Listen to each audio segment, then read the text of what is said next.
60% of our planet has been consumed by the invaders. Blessed is he who in the name of charity and goodwill shepherds the weak through the valley of darkness.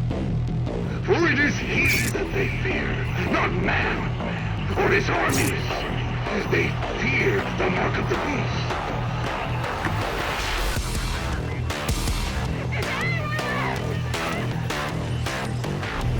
And I will strike down upon thee with great vengeance and furious anger those who attempt to poison and destroy my brothers. And you will know my name is the Lord when I lay my vengeance upon thee.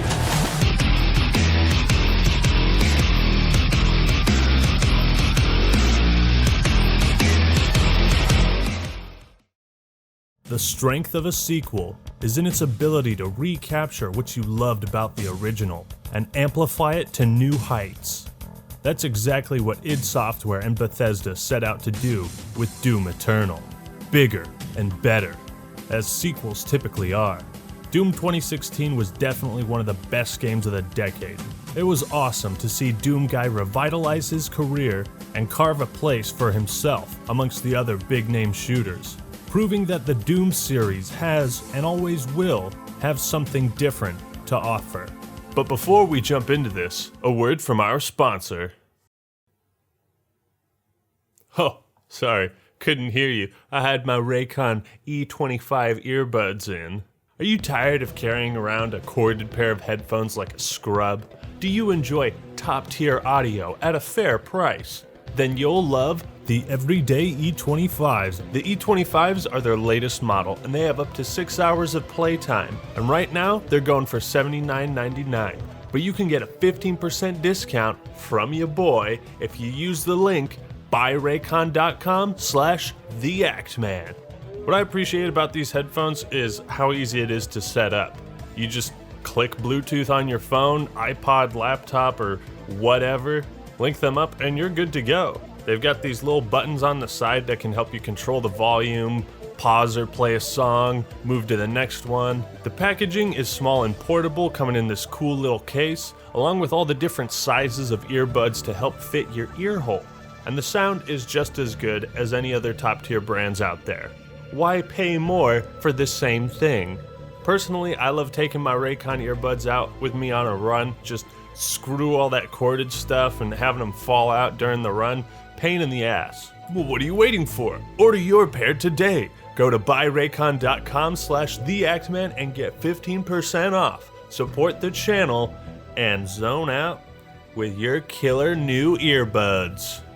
Thank you, Raycon, for sponsoring this video. And now, Doom Eternal. The Doom reboot was, pun intended, hella good. but there was room for improvement. So many possibilities had opened up with the foundation, and building upon those core principles would be the key to Eternal's success. But it isn't easy to reignite the spark and capture lightning in a bottle once again. That's why Doom Eternal was going to have double the length, double the enemy types. You want even more badass demons? Well, there are twice as many in this game. Double the intensity. You want the Doomslayer to feel even more powerful? Well, we got it. Double the biceps. Nearly 2 years after the E3 teaser in 2018, when our balls dropped and we became men, Doom Eternal has hit the shelves, and I was so excited to get my hands on it. Still, I was certainly worried 4 months back. Would the battle mode be able to fully replace classic deathmatch and multiplayer? Would there be far too many mechanics implemented which complicate the gameplay? What about the removal of Snap Map? And has the storytelling soared to new heights or plummeted to unknown depths? Well, let's sharpen our Doom Blade, rev up our chainsaw, and rip and tear our way straight into this. You ready to rip and tear?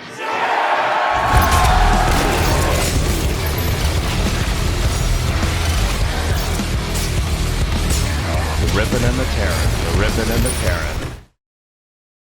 It's important to understand the prequel and learn the ways id Software tried to improve the formula in Eternal. id Software themselves were hypercritical of Doom 2016. Hugo Martin, the creative director, said it was a one-trick pony. The combat was world-class, but everything else about the game wasn't up to the same level of the combat. Every aspect of the game had to be better. Despite the wild success of Doom 2016, I'll admit it had some major flaws. Gameplay could be repetitive. In 2016, the Super Shotgun dominated everything, and for some players there was little reason to use any other weapon. The landscapes and color palette had little variation, and the multiplayer was somewhere between mediocre and hot garbage. id Software wanted the big things fixed. They wanted Doom Eternal to force players to cycle through their weapons more, give us more tools and reasons to use them, a higher emphasis on resource management, more tactical gameplay, strategies, and this is the result. So we're going to be comparing Eternal to 2016 in some ways, in order to showcase how the games have evolved, and unfortunately, devolved a little. And now that we know where we stand, let's start at the beginning. Against all the evil that hell can conjure, all the wickedness that mankind can produce, we will send unto them only you. Well, that's all you need, baby. Rip and tear until it is done. He said it! He said it! The game begins with a bunch of distress calls as Earth is under attack by demons. We see all these hellish symbols, and beyond that, a fortress. In a flash, nearly 60% of the planet is consumed by the invaders, and we see Doomguy preparing for another epic confrontation. It's go time, baby! The first thing you'll notice with Eternal is there's no bullshit. No 30-minute opening cutscene showing an invisible monster crawl around a cave. Within the first 2.5 minutes, you are dropped into the game, given a shotgun. Here you go, have at it, this is what you wanted. As it should be, and it's instantly familiar. Additionally, Doomguy doesn't need to unlock the double jump boots, instead he has them right from the start. These newer Doom games are predicated on being a gameplay-centric experience first and foremost, and that's what I really appreciate. It doesn't sacrifice anything to take away from that. It's not trying to be deep or necessarily artistic. Eternal just wants to be fun. Absolutely, and as the Doom Slayer, you want to feel unleashed, right? Like nothing is holding you back. To have a pure, unfiltered action FPS experience. After fighting your way through the first mission, you kick open this door and find a Hell Priest. What's up, dude? My soul remains guarded. Yeah, your soul maybe, but you know what this is? Yeah, nah, you don't like that. Time to meet your maker. So you drop down and see this. Holy crap. That's a big boy. We witnessed the devastation on civilization the demons have had, and I gotta say the tagline, Hell on Earth, has never been more fitting. You want to see Hell on Earth? I'm not the sick trying to get healed. I'm the healed and the devil's trying to give me the flu. Destroyed buildings are everywhere, Caco demons fly freely above, giant mechanized robots lie in shambles, a perfect way to set up the locations and atmosphere of Doom Eternal. However, when it comes to story, Doom Eternal doesn't have much to say, and neither do I. I know that the Doom games aren't particularly praised for their story, and that Eternal has been criticized for its cutscenes, which is absurd, but I really think they could have done better here. The main goal of Doomguy is to stop the demonic invasion, but Vega just kind of tells you how in a throwaway line during the beginning. The Hell Priests are responsible for this. Kill them and you win. It's not a complicated story, it's just poorly told and boring. There are tons of cool action moments, the type that make Doomguy and you feel like a straight badass, and that's where Eternal really shines. The way he tosses those coins on his fallen foes is like, here's my card, bitch. When he walks through the BFG facility and everyone is just in awe of him. Give me that rifle, you pansy, you don't know what you're doing with it. Making you feel powerful and cool is what Eternal does well. It's got some great set pieces, locations, and lore behind it, a whole bunch of codex to read if you really care, with plenty of screen time to tell a good story that doesn't force itself over the gameplay. Doomguy is essentially a sort of fallen angel, and the struggle on Earth is portrayed as, It is your people's time now to give penance, just as it was mine. yeah, sounds like a load of demon propaganda to me. What I find strange is cutscenes in the first half of the game are fairly common, but in the later half are more or less axed. You'll get some boring expository dialogue about what's going on, and that's about it. It's very sterile in its presentation in the later half. And what it really... Oh, snap, I thought I had this section written out. What was I going to call the story again? Oh, that's right. Forgettable.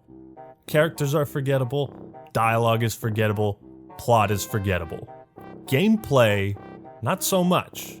At the end of it, I didn't really take away anything from the story besides the spectacle and feeling of it. Maybe I wasn't supposed to. Eternal seems like it was written for hardcore fans who've played every game, know the lore inside and out, but that's not me. I guess one of the few cool parts was when you go to the Gladiator Arena and get some insight on Doomguy's past. And you, whoa! Huge guts. Kill them. He speaks? What the fuck? My lord, is that legal? I will make it legal. With Doom 2016, the story did take a back seat as well. Yet, it felt like there was just enough story to set up the gameplay and conflict. With Eternal, I expected more, or at least some compelling villains. Samuel Hayden was critical in the first game, and in this one he's relegated to expository dialogue. Doesn't change the fantastic gameplay at all, but can you blame me for wanting something more? But I know what you came here for. You know what you came here for. It's time to talk about the gameplay, baby. Doom Eternal severely ramps up the intensity and power fantasy of first-person shooters to levels yet undiscovered by man. Evolving the Doom franchise and FPS genre in mostly the right direction. I went through on Ultraviolence, that's what all my gameplay is played on, everything you're seeing, and I found the difficulty to be pretty much perfect. You begin with the shotgun, and over time accrue a vast arsenal of weapons. Each one has their distinctive, hey, look at this new gun, buddy, animation that just makes you pumped to get real familiar with it. As I said, Eternal is instantly familiar, but it doesn't take long for the game to introduce some shiny new mechanics, and you'd better get used to using them, cause this ain't no bitch mode. Let's take a look at all of the new and old gadgets and tools. The Doom Blade is now an essential part of your glory kills. Really only a cosmetic change, functionally the same. But this allows the developers way more creative freedom with the glory kills. Now you can slice demons up into pieces, cave in their skull, and make them ponder their own existence. Yo man, maybe the Doom guy isn't so bad. Maybe if I just talk to him, we could find a solution to this whole issue. I wonder if I tell him how I feel, he'll... Grenades return with the big change here, being Doomguy's sexy new shoulder-mounted launcher. id Software has basically turned Doomguy into a fucking predator. You can't stop this dude. Nobody can. He's gonna hunt every single last demon down to the ends of the earth if he has to. In addition, id Software wanted to make the player more mobile and free, which is why you can simultaneously lob nades and shoot. Ice grenades allow you to freeze demons and take a deep breath. With the enhanced mobility, projectiles become much harder to dodge. Glory kills for health, chainsaw for ammo, flame belch for armor. These are your tools to survive. And holy tits, near the end of the game you get the Crucible, a shiny laser sword made of Argent energy. Just eviscerates almost every enemy in the game. As far as weapons go, all the ones that return from 2016 feel way more impactful and deadly. Like every tool Doomguy uses has been upgraded to fight this new threat. The armor stripping mechanic is beautiful. Lets you know that you are doing damage. And it serves as a nice visual indicator, a clear improvement over Doom 2016. It's also a crucial part of the gameplay. You're disarming demons first, making them less deadly, and then killing them. Shooting off a Revenant's missile launchers will force it to get up close, and the Arachnotron's long-range blaster is super annoying to deal with. Some weapon mod kits have been altered, some stayed the same, but overall, every weapon has a place in the sandbox. It's really fun experimenting with different attachments and carving out your own playstyle. Best of all is the revamped Super Shotgun. Equipped with a sexy new meat hook, you can close the gap on any son of a bitch you want in the blink of an eye. Blood Punch is now your core melee move, which can really bail you out when you're surrounded. Unfortunately, your basic melee attack does little more than tickle the demons. Welcome!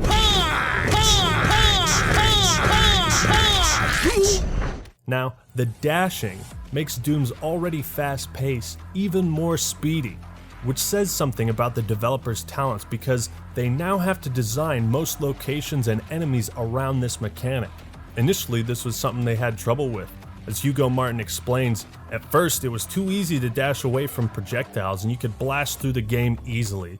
I'd also like to point out that id Software was able to condense the file size of this game to around 40 gigabytes. Yeah, modern game designers, please take note. But how do all the mechanics flow together? Does it work? Mostly. I was worried that with all these different pieces to the gameplay, it would become an overcomplicated puzzle. And at some points, it does feel like that. If I had to pick some gripes with Eternal, my issues really start to take shape in the last few missions. The game gives you so many tools to think about and use. Because you're taking more damage, running out of ammo absurdly quick, you're constantly swapping weapons, grenades, using the flamethrower, blood punch, chainsaw, glory killing, searching the map for supplies, all the weapon mods. It's a lot to take in during the moment-to-moment gameplay. When you add onto this the severe ammo limitations, a decent portion of Eternal is just scavenging for supplies. id Software said they wanted the game to be more strategic, they wanted gamers to use different weapons, and they created certain enemies to be more vulnerable to certain guns. This is the reasoning behind the decreased ammo count. But the thing is, when you upgrade your permanent ammo, you get 2 whole shotgun shells. Hooray! I can fire the Super Shotgun one more time. You better get used to seeing this on your screen, because you're going to be seeing it a whole hell of a lot. Just to put it in perspective, in Doom 2016, at max ammo, you had 60 shells for the shotgun, and in Eternal you have 24. There's a pretty massive difference. Look, I appreciate the idea of balancing the game and encouraging all playstyles, but holy shit, later on I had to swap weapons like every 5 seconds, and chainsaw a guy every minute or so. It just becomes tedious at times. Still, ammo and mechanic complaints aside, it has never felt this good to kill demons before. The new movement abilities allow you to dash around the map, close the distance to glory kill, and swing around the arena like King Kong. Even if you forget you have the ice grenade, when you're making use of every ability you have, conquering the challenge in front of you, that is when Doom Eternal offers an experience that can't be beat or even matched. You know, a hero is only as strong as the enemies he defeats. So if you want to feel like a badass, you got to wreck some amazing bad guys along the way. And Doom Eternal has some incredible enemies. Beyond the shiny new mechanics, Eternal brings some old enemies back from the grave, and they pack a pop. The Pain Elemental is basically a Caco demon that's been at the gym too long. Archvile returns to ruin your day and summon more enemies from afar. Prowlers are like teleporting imps, and even the fodder got some new additions with the Mecha Zombie.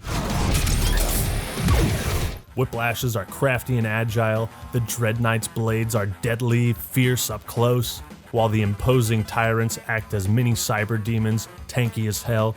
Arachnotron's a weaker version of the Spider Mastermind. It's been stated a lot, but Doom is all about mimicking chess, you know? Giving each piece its strengths and weaknesses, and forcing the player to switch tactics on the fly. Might be hard to hit the whiplashes with the rocket launcher, but use the meat hook, and you'll get right up in their face. On the visual side, recurring demons like the Imp Soldier and Caco Demon may look virtually the same as 2016, but they have some new mechanics like being able to lob a grenade in its mouth. ripping off a Baron of Hell's armor to reveal the fiery core within. These enemies have been tweaked and tuned to near perfection. Every demon has also gotten reworked glory kill animations, making it just as exciting to perform them as it initially was in 2016. Now let's talk bosses, the big boys. Doom Hunter is a fantastic new addition. Fast and Furious is the name of the game. Starts off as a boss and becomes an uncommon enemy later on. His sled is the root of his power, and he's got a shield to absorb damage.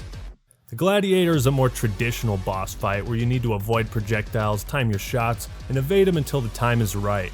This whole arena is so freaking cool, and he is a beast to take down, eventually pulling out 2 axes and going berserker on your ass. I had the most trouble with the Con Maker, who flings fire and hazards across the level, alongside the new Maker drones which harass you from afar. This fight was really tough. It's all about persistence. Gotta be aggressive, take down the shield, and go for the blood punch. And then we've got the Icon of Sin, which has all this armor, super tanky, he summons a buttload of demons. This 2-phase fight is pure awesomeness. And God, is it satisfying to destroy the different parts of his body. Giant bosses can often be a gimmick in video games, but the Icon of Sin is not. Oh yeah, I'm forgetting someone, aren't I? Yeah, this guy. The Marauder is my 3rd big issue with Eternal's campaign. This dude is meant to be your equal. Anybody notice he kind of looks like the Slayer? That's pretty cool. There's a story behind that. You can dash quickly, summon a wolf, use a shotgun and an axe. He's got a shield. There's nothing the Marauder can't do. On his own, he made for an incredible boss fight that was tough to figure out, but oh so rewarding to do so. Here's the problem. This enemy type functions completely separate to the other demons. He does not work well when thrown into a group fight. The Gladiator was fantastic, but you couldn't just copy and paste him into another battle with tons of shit going on. It wouldn't be fun. What the Marauder actually does is halt the fluid combat of Doom Eternal down to a crawl. He is the only enemy in the game that forces the player to slow down, the polar opposite of every other philosophy and encounter we've had thus far. So you're supposed to wait for him to attack before you can punish. If you just spam rockets and BFG shots, that's not gonna cut it. But it's hard to punish him when you're dodging a million other projectiles, and the window of time is super small. Just fucking die. Fucking die, dude. Oh god, get this wolf off of me. Leave me alone. Go away. So you gotta avoid him entirely, kill everything else in the room, go mano a mano, and just sit there at mid-range waiting for his attack. Luckily the Marauder isn't super common, but you'll let out an audible groan every time you see him after his reveal. I don't think it's fair to say Doom Eternal has twice the enemy types and twice the length. It's more like 150% of what 2016 had, but still commendable nonetheless. You're looking at a roughly 15 to 20 hour campaign depending on difficulty, but let me tell you, I enjoyed nearly every second of it.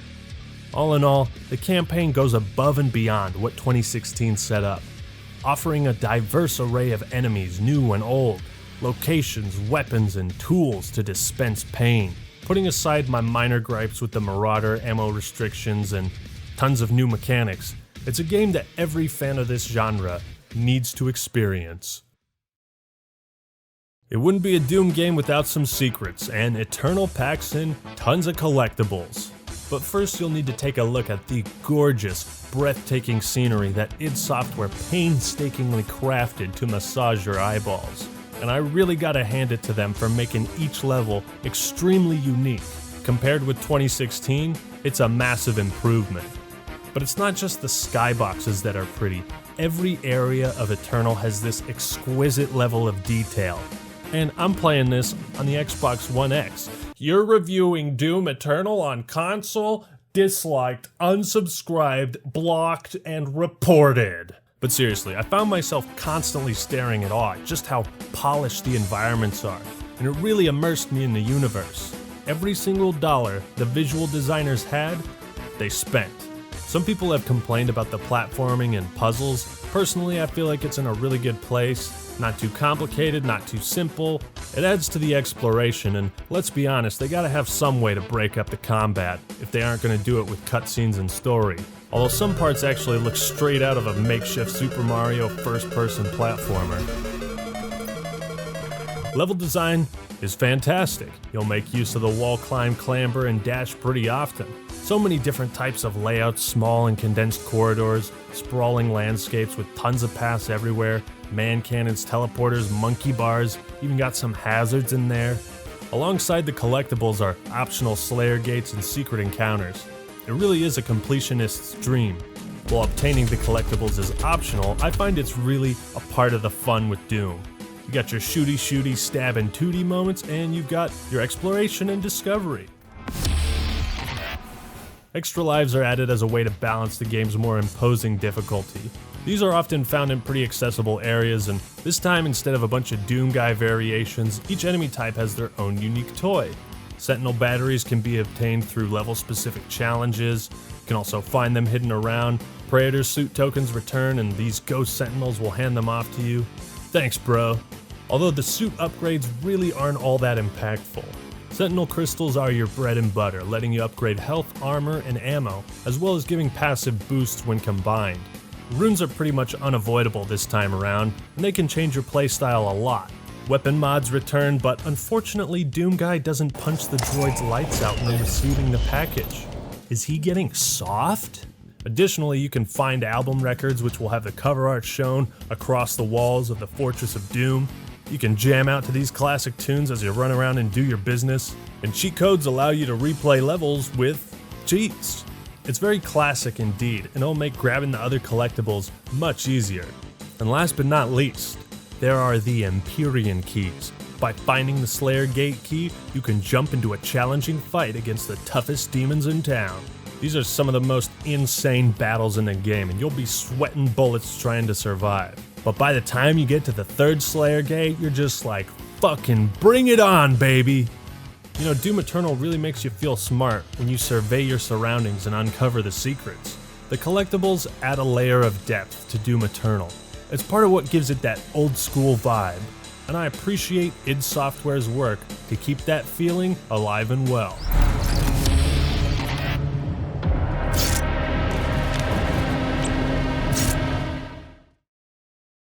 One of the big new additions to Eternal is the Fortress of Doom. At first glance it seems pretty bare bones, but opens up as you progress. You can listen to ARC broadcasts that detail an obsession with Doom Guy, replay missions, master levels, which are hardcore versions of previous levels. You can open doors using Sentinel batteries, leading to new suits, Sentinel crystals, and more. And there's also the Unmaker, stashed in the center, waiting until you desecrate the 6 Slayer Gates before receiving this ancient tool of God.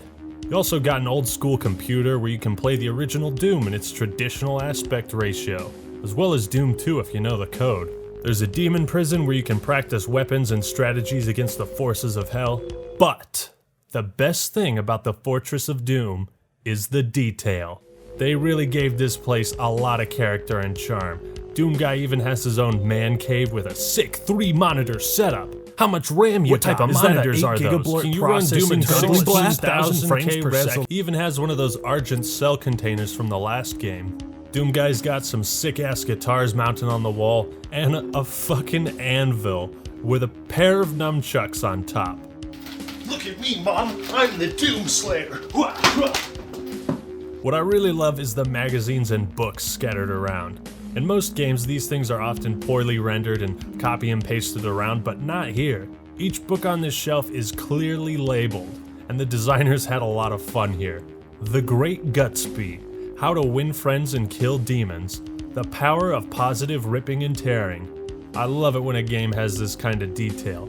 50 Shades of Slay. I want to read that book.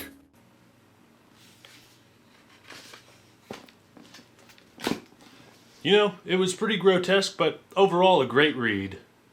I imagine Doom Guy as this badass dude who reads edgy books, plays metal, and relives his glory days in his spare time. id Software has clearly catered this game specifically to their fans. They know their demographic. Overall, makes for a great hub area, with just the right amount of things to see and do. Now, when it comes to the soundtrack, the music and gameplay go hand in hand, providing the same action beats as 2016, yet new. Some songs return, but for the most part, Mick Gordon has created an entirely unique soundtrack. With a heavy metal choir, he literally recruited a bunch of heavy metal badasses to record some vocals for the soundtrack. If this game were any more metal, it'd be a goddamn steel factory, okay? We want the whole game to feel like a heavy metal album experience. And that's exactly what they've nailed. They provided the sense of musical wonder, hardcore headbanging tracks, and slapped that onto some aggressive heart-pumping gameplay. Mr. Gordon, you've outdone yourself, and these new Doom games would not be the same without him. While the single player serves as the nice, meaty steak of content, multiplayer is more so the leftover bones. Apparently, id Software had to make a blood sacrifice of snap map, deathmatch, map selection, and modes in order to create battle mode. It's gotta be quite the addition to warrant the removal of so much content, right? Wrong! Let's talk good stuff first. As a Slayer, you've got access to all the different weapon mods and can wreak some serious havoc. Same gameplay mechanics from the single player apply here as well. And it's interesting to see how they stack up in a PvP scenario. Just like in Doom 2016, players can take control of the various demons to thwart the nasty and ugly Slayer. You can summon lesser demons, use special abilities, and the Slayer's gotta act fast after killing one player because 20 seconds later they respawn. This creates some real hectic moments as a Slayer, forcing you to be extremely aggressive. Demons killed. There's 6 demons to choose from, each with their own abilities, strengths and weaknesses. Kinda takes on a bit of a hero shooter vibe. The Marauder is great at pursuing and applying pressure up close, while the Revenant likes to keep his range. Mancubus is a straight up tank, Archville offers a lot of support, and the Pain Elemental is a chunky flyboy. Best of 5 rounds, and there is room for all sorts of action in battle mode. Time to kill can be extremely long and short, so you can never be too careful no matter which side you play on. Sometimes rounds can go on for like 5+ minutes as both sides heal or respawn. If I notice the Slayer is pursuing my ally, I'll be more aggressive. If he's focusing me, I'll try my best to waste his time and dodge his attacks. Summon demons on top of him when there's a spare moment, and when he goes in for the glory kill, demons can block power-ups. A really cool mechanic, especially when the Slayer is begging for health and armor. At the end of each round, all players get a bonus to choose from, so they can adjust their tactics. And you gotta love the start of each match with this WWE pro wrestler type intro. Show me your moves! Step over this line. Just step over that line. Anyway, I started blasting. Bang! Bang! Great way to show off skins, poses, and other cosmetics. Eternal implements a tier system like Battle Royale games. You can unlock new emblems, titles, demon, weapon, and Doomguy skins. I guess this provides some kind of incentive to keep playing, but it's not enough for me. At least Doom 2016 had some kind of progression system. With 3 players needed, it's pretty easy to get a squad going and duke it out, changing roles, and my friends and I had a blast, with very few technical problems. Now the bad. You got 6 maps. Only 6 maps? Ooh, gotta resist the urge to rant about map design again. Gotta resist the urge, don't give in. Most of them are just altered areas from the campaign anyways, and that is something I can't overlook no matter how good the campaign is. While you get 2 different loadouts for each demon, the differences are basically, do you want to heal yourself in a box, or do damage over time in a box? Battle mode was hyped up to shit. It's cool at first, but it quickly gets old. You know, Doom 2016 may have had a by-the-books multiplayer, but it still contained a ton of content. Numerous maps, several game types, traditional deathmatch. I'm just not sure why it's so hard for modern Doom games to recapture the magic of old-school arena shooters, especially when they've demonstrated they're capable of that with the single player. Also, if there is any semblance of lag in a match, it will cause players to freeze in place, and in a game like Doom, that makes for an easy win. Yeah, a win I didn't deserve. What it boils down to for me is content. Battle mode seems like the experimental side mode that gains a niche but dedicated following. A mode that's showcased alongside the main multiplayer offering. Here's some ideas. What about some kind of horde mode? Demons versus Slayers, that would have been tits. Have a 2v4 mode where one side spawns waves of enemies and the Slayers have to survive for like 5 minutes or something. Or a PvE horde mode. Something simple, arcadey, going for high scores, show them off on the leaderboards. Even just having battle mode with larger maps and higher player count would have been cool, added some variety. And with no snap map, the community can't make content to keep the multiplayer alive. Maybe they didn't want it to compete with Quake Champions, but who's playing that? Don't get me wrong, battle mode can be a lot of fun, and the campaign is more than enough to justify a purchase of this game. Still, when I look back at footage of 2016's multiplayer, I can't help but crave that type of carnage. As of right now, Eternal's multiplayer needs a lot of help to keep me coming back, and I hope id Software can provide that in time. Otherwise, I've still got a new Battle Royale mode to try out. When you rip and tear Doom Eternal down to its core, the game improves and amplifies nearly every aspect of its 2016 counterpart, and all that we loved about that game. What the campaign lacks in quality storytelling, it more than makes up for, with thrilling, intense gameplay and a power trip unlike any other. Alongside a level of mastery, resource management, several difficulty options, tons of collectibles and reasons to explore, Doom Eternal's single player is ball-bustingly awesome. With Mick Gordon behind the music and a ton of mechanics to manage, Doom Eternal runs on all cylinders and the backup generator when the metal is blaring and the demons are dying. With the unfortunate removal of Snap Map and a skinned multiplayer focused entirely on battle mode, Eternal may not offer much in long-term enjoyment. Yet with the power of modern gaming, updates, patches, and future DLC confirmed, id Software isn't done yet, and I can't wait to see what they've got in store. It speaks wonders to how good the campaign plays, when its story is entirely forgettable and the multiplayer has so little content. The fact that I can still praise this game should tell you all you need to know. And that is why Doom Eternal is so awesome. And you will be their savior. Your strength will be their shield, and your will their sword. You remain unbroken. For your fight